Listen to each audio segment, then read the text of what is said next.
Di Dusun Manggis, Desa Sri Gading, Kecamatan Lawang, terdapat sebuah candi besar yang tersembunyi di tengah lahan tebu. Warga setempat menyebutnya sebagai gumuk, sebab tanahnya membukit setinggi sekitar 2,5 meter. Siapa sangka gundukan bukit itu merupakan candi yang ditopang struktur batu bata raksasa. Desa Sri Gading diperkirakan dulunya merupakan bagian dari desa kuno bernama Lingga Sutan. Pada masa Empu Sindok 851 Saka atau tahun 929 Masehi dikeluarkan prasasti Lingga Sutan berisi penetapan desa di wilayah Rakrian Hujung Empu Madura Lokaranjana sebagai Sima Swatantra. Maka Lingga Sutan harus menambah pajak 3 emas dan kerja bakti selama 2 masa untuk pemujaan Batara di Walandit. Catatan ini tertulis rinci di halaman 188 buku Sejarah Nasional Indonesia II. Secara berturut-turut juga muncul prasasti Gulung-Gulung 929 Masehi. Isinya terkait permohonan Rakrian Hujung Empu Madura untuk menjadikan sawah di desa Gulung-Gulung sebagai sima bagi bangunan suci Mahaprasada Ihimat. Lebih lanjut pada tahun 930 Masehi juga muncul lagi prasasti Jeru-Jeru. Kali ini Rakrian memohon agar desa Jeru-Jeru di daerah Lingga Sutan menjadi Sima Swatantra agar bisa merawat bangunan suci Sang Sala Ihimat. Siapa sangka 420 tahun kemudian bangunan suci itu masih berdiri dengan tegak. Tepatnya pada masa Majapahit, Gajah Mada mengeluarkan prasasti Himat Walandit. Isinya mengenai jalan keluar atas sengketa batas desa Himat dan Walandit.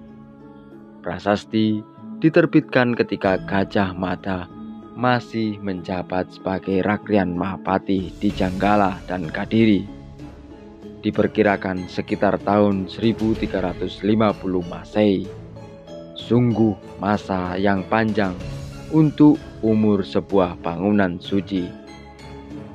Tak kurang dari 664 tahun berikutnya, bangunan suci itu masih berdiri meski tak tegak lagi.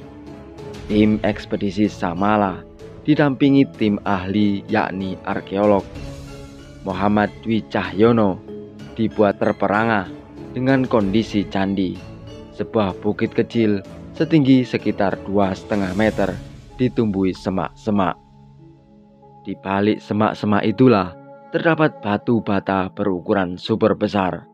Arkeolog Dwi Cahyono menduga ini adalah kaki candi, sedangkan batu bata yang menutupinya merupakan bangunan atas. Jika benar bangunan suci ini adalah Prasada Ihimat untuk memuja Batara Sang Hyang Swayambuha atau penguasa Gunung Bromo, makanya bangunan suci itu berorientasi ke Gunung Bromo.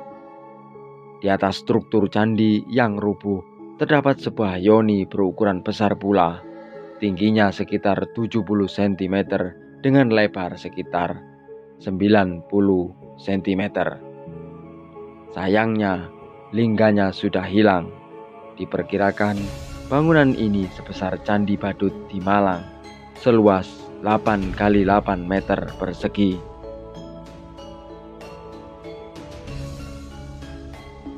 Candi ini berkaitan dengan prasasti Himat Walandit atau prasasti Gajah Mada yang dikeluarkan Gajah Mada untuk sengketa 2 desa tetangga yakni Himat dan Walandit.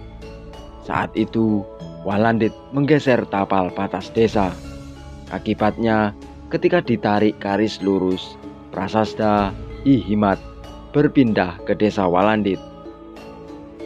diperkirakan sekarang Dusun Blandit di Desa Wonorejo, Kecamatan Singosari.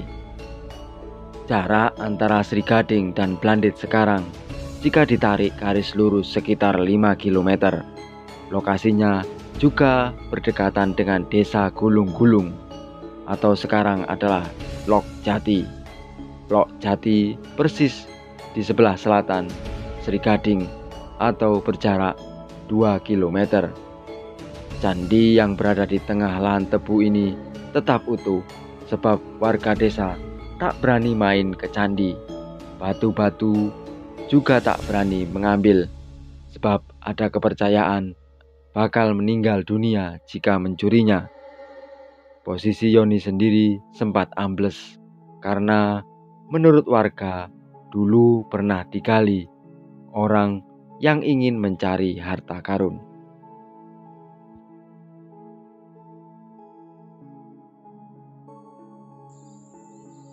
Sayang ya Lur, candi ini sudah luntuh ya, karena memang sudah sangat tua sekali ini. Ini batu batanya sudah pecah-pecah ya ini.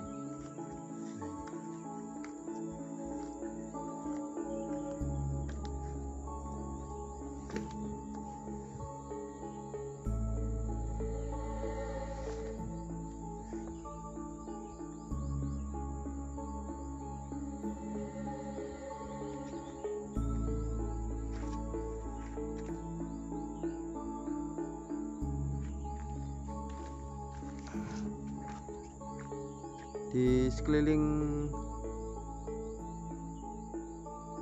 candi ini kebun tebu ya Lur ya.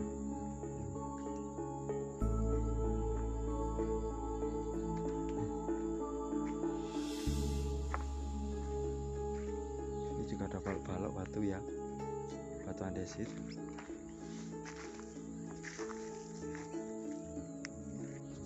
Semoga kedepannya tempat ini lebih layak ya Lur ya, diberi cungkup atau peneduh ya.